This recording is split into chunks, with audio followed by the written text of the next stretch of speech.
परियोजनाओं का माननीय मुख्यमंत्री महोदय द्वारा उद्घाटन व शिलान्यास किया जा चुका है। आप सभी की जोरदार तालियों के साथ एक बार हम पुनः माननीय मुख्यमंत्री महोदय और अन्य विशिष्ट अतिथियों का हार्दिक स्वागत करते हैं, अभिनंदन करते हैं।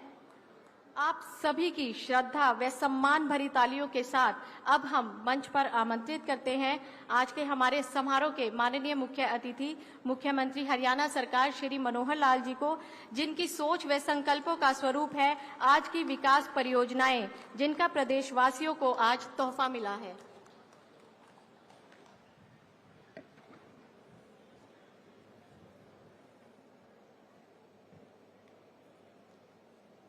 आज का ये दिन हरियाणा के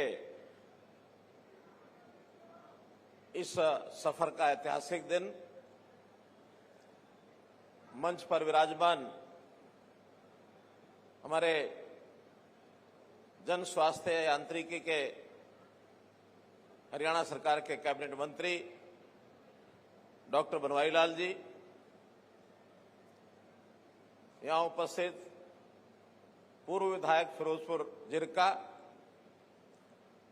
नसीम अहमद जी, यहां उपस्थित हमारे वक्फ बोर्ड के चेयरमैन श्री जाकिर हुसैन जी, बहन नौक्षम चौधरी जी, उपस्थित हमारे जिलाध्यक्ष श्री नरेंद्र पटेल जी, अन्य सभी यहां के हमारे अधिकारीगण, सभी मेरे साथ जुड़े हुए नूह समेत 22 जिलों के हमारे अन्य स्थानों पर जो सांसदगण, विधायकगण, हमारे मंत्रीगण, वह सभी हरियाणा के भिन्न भिन्न जिलों से पधारे मेरे भाइयों बहनों,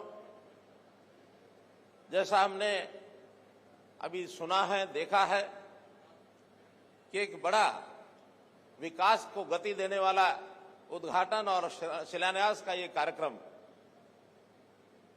यहां से संपन्न हो रहा है। पूरे प्रदेश के 347 ऐसे उद्घाटन और शिलान्यास के ये प्रोजेक्ट, जिनकी कुल लागत 2741 करोड़ रुपया ये बनती है, इस कार्य को हमने संपन्न किया है। और ये बताना चाहूंगा कि इस प्रकार के बड़े सामूहिक कार्यक्रम पहले भी प्रदेश में पिछले 8 वर्ष में हम लोग 6 बार कर चुके हैं। उन 6 बार की टोटल जो लागत आई है प्रोजेक्ट्स की, लगभग 12,500 करोड़ रुपया थी, और आज अगर 2700 करोड़ रुपया उसमें जोड़ते हैं तो ये कहीं 15,000 करोड़ रुपए से ऊपर के ऐसे प्रोजेक्ट जिनका शिलान्यास उद्घाटन हुआ है।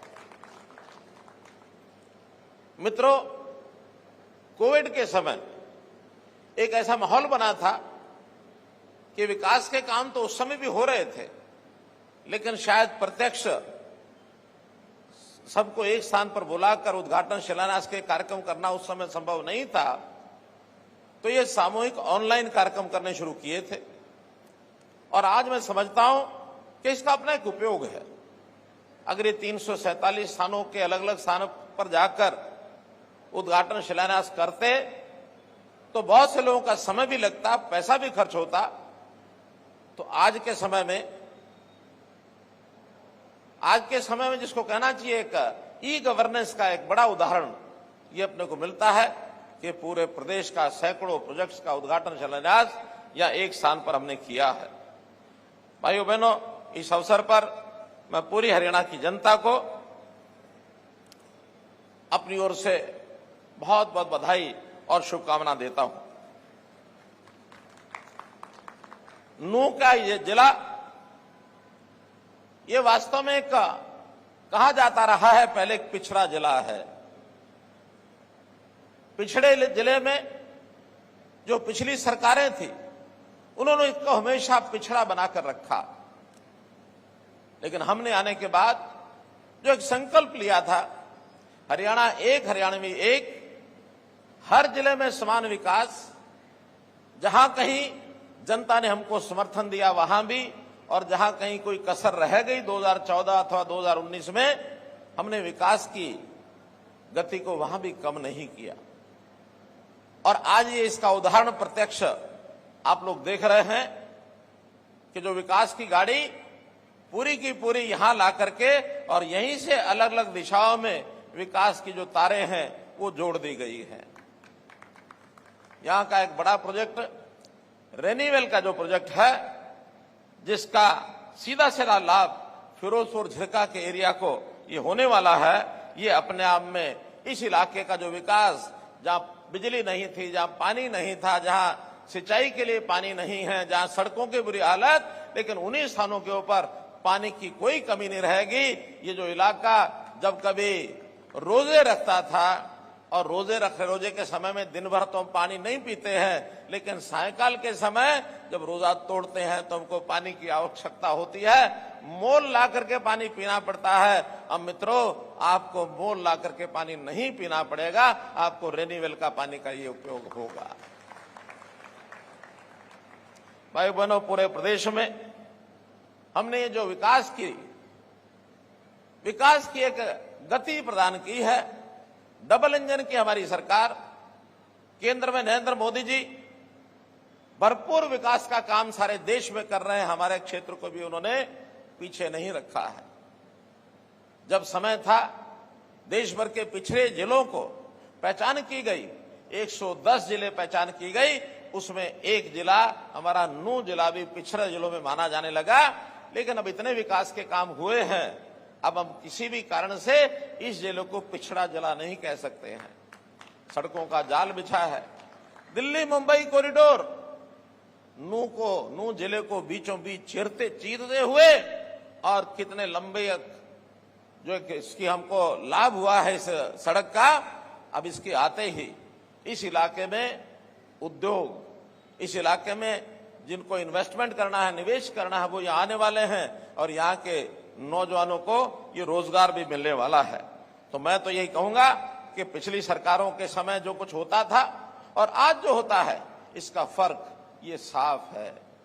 भय, भ्रष्टाचार और जिस प्रकार से भाई भतीजावाद पिछली सरकारें करती थी, हमने उसमें से निजात पाई है, उसमें से बाहर निकले हैं।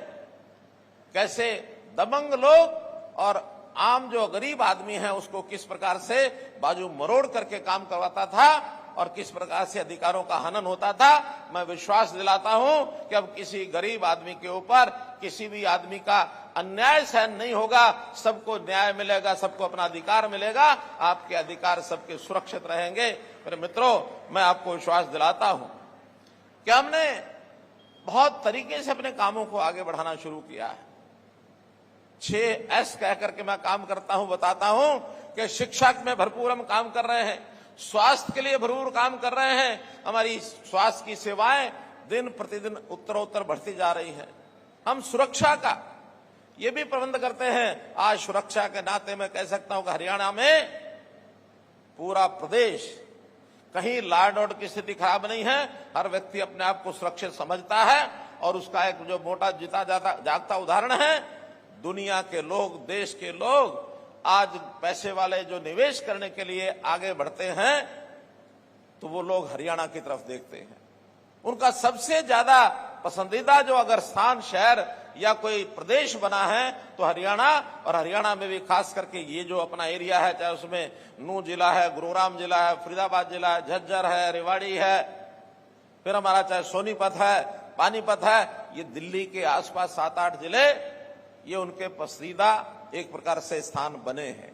लेकिन हम चाहते हैं कि बाकी स्थानों पर भी जैसे इंफ्रास्ट्रक्चर बढ़ रहा है, चाहे वो सिरसा हो, कैथल हो, चाहे वो पलवल हो, चाहे पंचकुला हो, चाहे वो करनाल हो, पानीपत हो, चाहे वो कुरुक्षेत्र हो, अंबाला हो, इन सब स्थानों पर विकास के जो काम हो रहे हैं, अब हरियाणा में उद्योग के नाते भी खूब एक प्रकार से आगे बढ़ने का जो अवसर मिला है, उसका हमको सबको लाभ होगा। वैसे तो पिछले 8 साल में हरियाणा के अंदर हमने सरकारी नौकरियां कहने को भले 1 लाख दी होंगी, लेकिन कुल रोजगार के जो अवसर उत्पन्न हुए, हमारे नौजवानों को कुल 35 लाख रोजगार इन 8.5 साल में मिला है।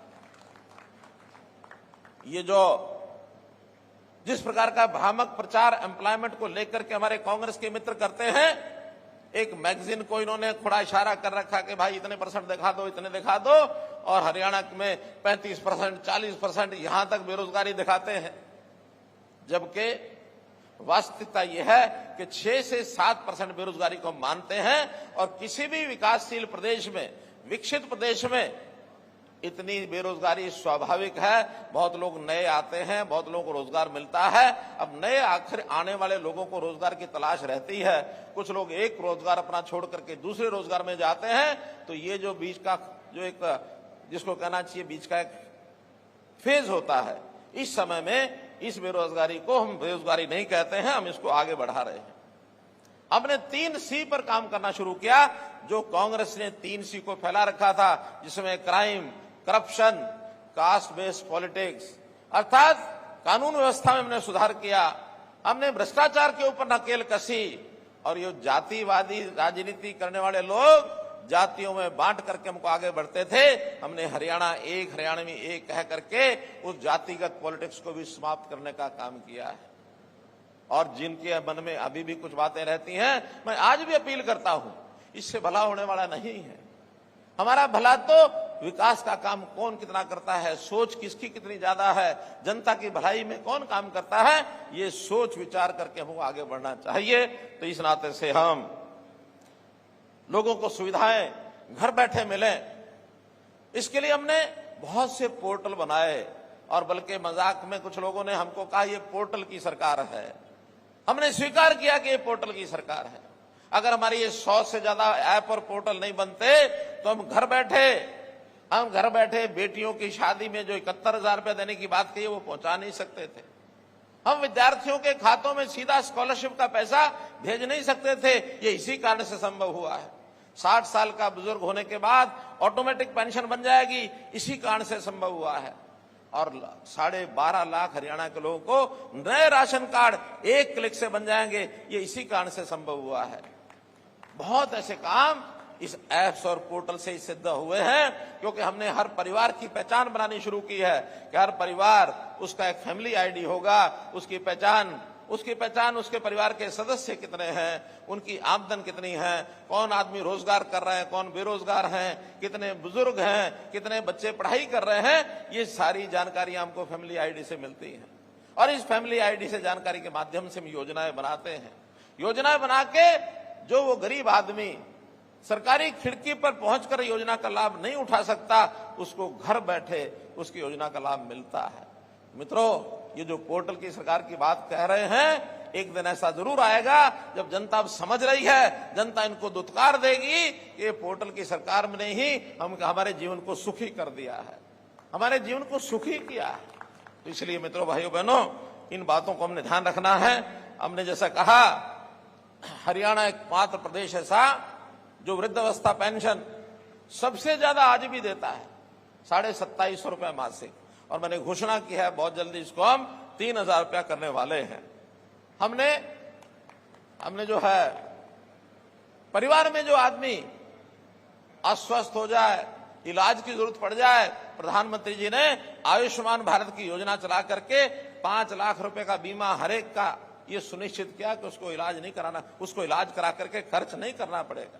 केवल इतना ही नहीं, जो लोग इस श्रेणी में आने से रह गए थे उनकी संख्या भी हमने बढ़ाई, और जो 15.5 लाख हरियाणा के परिवार थे, हमने चिरायु हरियाणा योजना बना करके उसको 30 लाख तक पहुंचाया है। मित्रों, डबल किया है।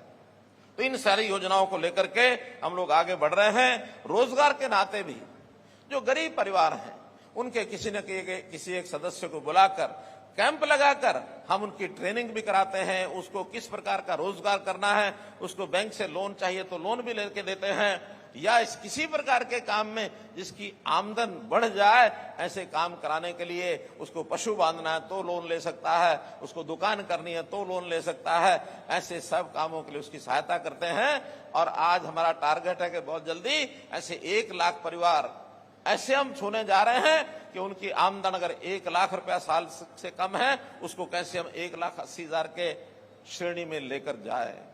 आदमी काम करके ऊपर उठे।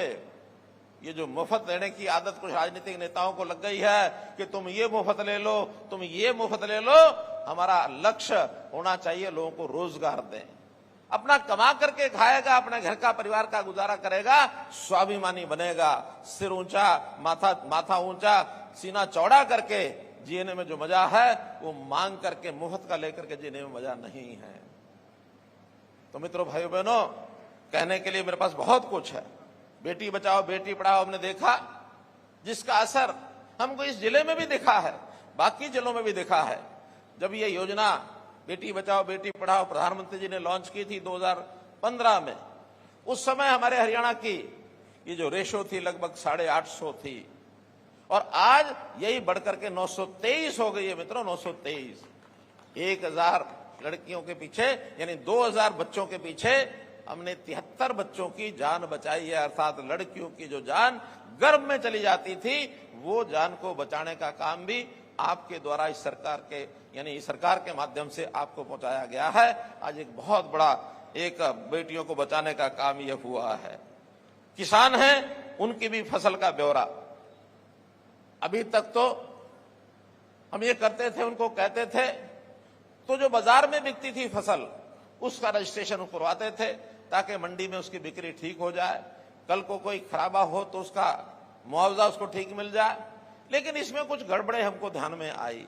कुछ खाली जमीनें रहती थी या जहां रजिस्ट्रेशन नहीं होता था वहां भी बहुत लोग इसका लाभ उठा करके कुछ ना कुछ उसमें से गड़बड़ करते थे।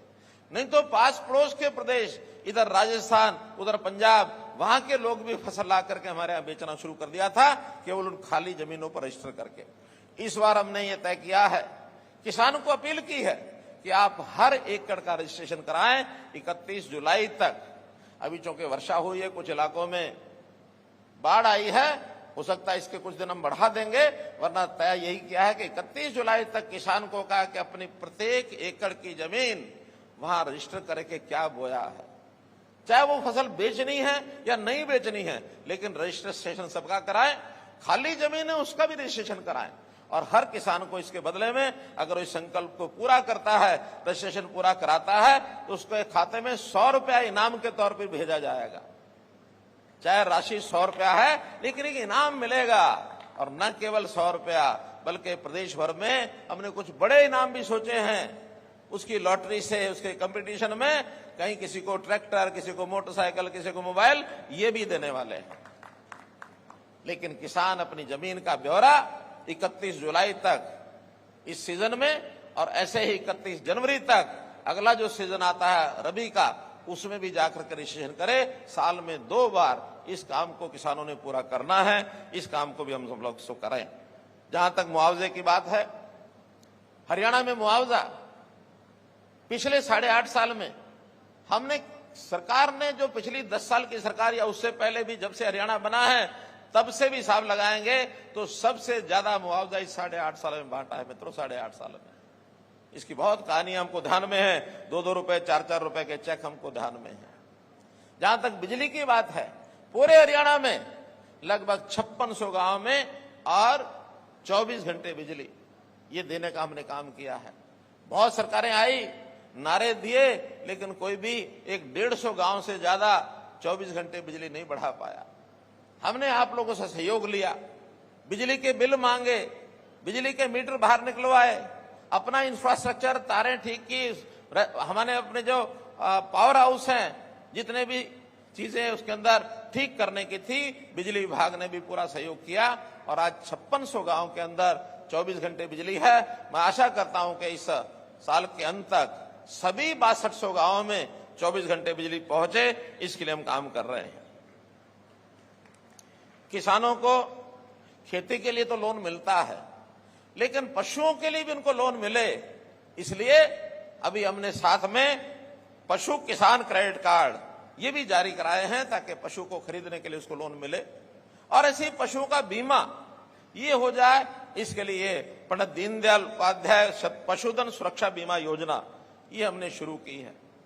किसान को सहायता के लिए 6000 रुपया प्रधानमंत्री जी स्वयं साल में 3 बार करके भेजते हैं, ताकि उनकी सहायता 2-2 हजार रुपये साथ जाएगा, तो छोटा मोटा खर्चा उनका किसान का पूरा हो जाए। और यही काम छोटे उद्यमी, छोटे व्यापारी, मजदूर, जो हमारे मजदूरी करने वाले भाई हैं, उनको भी ऐसे 6,000 रुपया साल की सहायता का ये प्रावधान किया है। व्यापारियों के लिए भी हमने सामूहिक दुर्घटना बीमा योजना, उनके सबके बीमे कराए हैं ताकि किसी को कोई नुकसान हो जाए, जानी अथवा माली, उनको भी पैसा उसमें मिले। इसी प्रकार से जहां तक शिक्षा का विषय है, शिक्षा में हमने महिलाओं की शिक्षा, हर 20 किलोमीटर के बाद उनको कोई शिक्षण का स्थान मिलना चाहिए ताकि कोई बहन बेटी को 10 किलोमीटर से ज्यादा न चलना पड़े। मित्रों, काम करने के लिए हमने पर्याप्त किए हैं, चाहे वो विकास के काम हो और चाहे ईज ऑफ डूइंग की बात हो। हर एक वर्ग के लिए, हर एक एरिया में, हर जिले में, हर समूह के लिए ये जो काम किए गए हैं, पंचायतों के लिए भरपूर हमने काम किए हैं। और पंचायतों में बड़े जो 2 बदल, एक बदल हमारे पंच सरपंच पढ़े लिखे होने चाहिए। हरियाणा पहला राज्य है जिसने इस प्रावधान को लागू किया है। नहीं तो पुराने समय में पंच सरपंच अनपढ़ होते थे, अंगूठा टिका लेते थे, बाद में कोर्ट कचहरी के चक्कर काटते रहते थे और कहते थे मैं तो अनपढ़ था, मुझे पता नहीं क्या। आज हर पंच सरपंच अपने साइन करने से पहले पढ़ लेता है। इसी प्रकार सरपंचों में यानी पंचायती राज में महिलाओं को इनकी भागीदारी बढ़े, 50% महिलाओं की भागीदारी निश्चित कर दी है। सरपंच होंगे तो आधी महिलाएं जरूर होंगी, पंच होंगे आधे पंच जरूर होंगे, पंचायत समिति में आधे सदस्य जरूर होंगे, जिला परिषद में आधे सदस्य महिलाएं जरूर होंगी। ये काम बढ़िया किया कि नहीं किया भाइयों बहनों? बढ़िया किया ना? हाँ, बहुत बढ़िया। इस बात के लिए बहुत सब लोग प्रसन्न हैं। तो मैं तो यही कहूंगा कि पिछले 8 वर्ष में हमने जो भेदभाव रहित, भय मुक्त, बिना भाई भतीजावाद के, बिना ही करप्शन के, और ये जो नौकरियों का, बदलियों का ये जो हमने काम किया है, इसके अंदर मिशन मेरिट को हमने लागू किया है, जिसके अंदर गरीब से गरीब आदमी को बच्चा उसका पढ़ाई लिखाई करके आगे आए। ये सब हमने काम किए हैं। मैं आज इस अवसर पर आपको ये जो इतना बड़ा प्रोजेक्ट हमने शिलान्यास उद्घाटन का किया है, इसकी बहुत बहुत बधाई, शुभकामना देता हूं।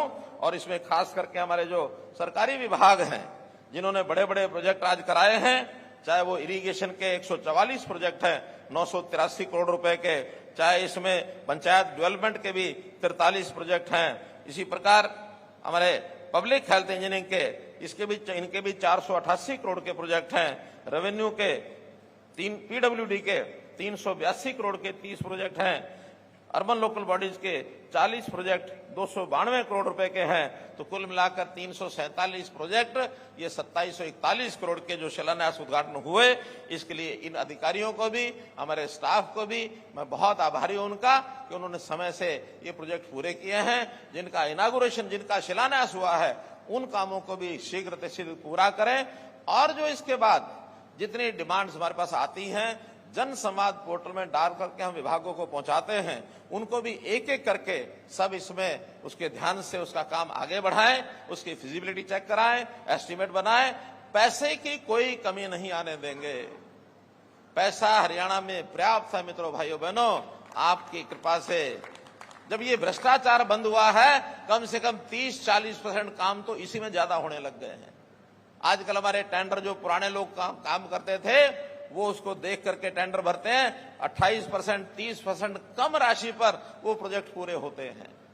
तो मित्रों, हमारा आपका साथ अगर बना रहे, सबका साथ सबका विकास, सबका विश्वास, सबका प्रयास अगर हम करते रहेंगे, तो ये पूरा प्रदेश हमारा देश भर में सभी प्रांतों में कई चीजों में अग्रणी है, दुनिया में भी इसका नाम बने। यही बातचीत करते हुए मैं पूरे प्रदेश के लोगों का बहुत बहुत धन्यवाद, बहुत बहुत आभार प्रकट करता हूं।